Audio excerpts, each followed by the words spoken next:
One of gaming's most hallowed franchises might have gotten laid to rest.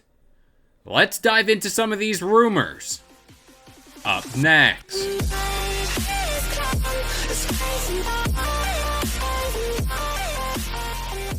What up guys, this is Kalo and I'm here to give you the lowdown on all things gaming, and if you're new here, feel free to subscribe to this channel for weekly video game news content, drop a like on the video, and welcome to the Level Up. So this rather sad bit of gaming news comes out of an interview with the former Rare development team, and this is all coming from the video game Kronicle. And it's with the heaviest of hearts that I report they do not expect a new Banjo Kazooie title anytime soon. Now, I know this interview was conducted with former Rare staff members. And why would former staff members know anything about what's to come? Well, they still do have valid connections within the company, so their opinions do have some weight behind them. Now, Grant Kirko questioned if there would even be a team that could construct the next Banjo game. And let's just say they get that done, if there would even be an audience for it. Quote, "I feel like you have to get a team with the humor that we had back then, and that's hard to replicate." He continued, "I think Rare would be open to somebody if they found the right team, but I don't feel that team exists. Also, I'm not convinced the audience is there either. I don't feel like there are many Banjo fans out there."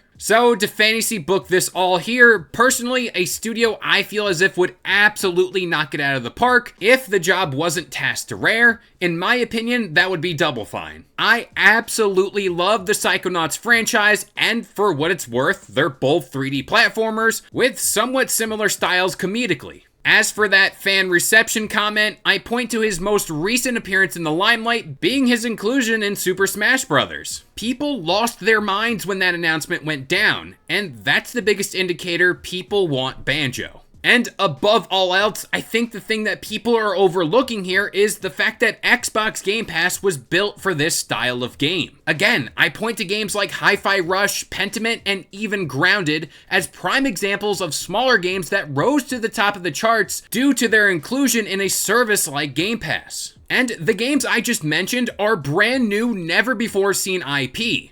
So what kind of numbers would a game like Banjo Kazooie do with an already established fan base? I think pretty damn good ones. Plus, this would reel in older fans of the franchise to purchase a Game Pass subscription if they haven't already. You're welcome, Xbox. Now, the team during this interview talked about how it'd be pretty hard to create a brand new game from the ground up versus a classic remaster.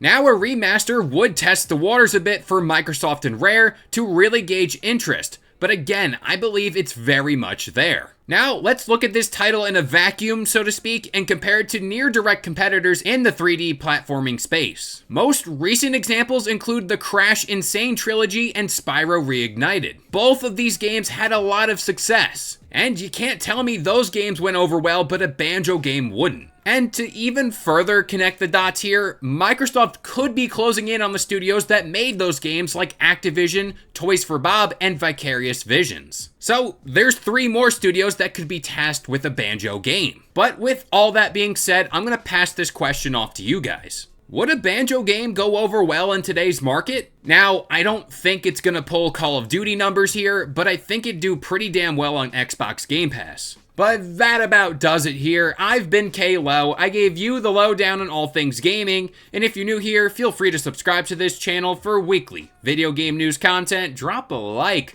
on the video, and this has been the Level Up.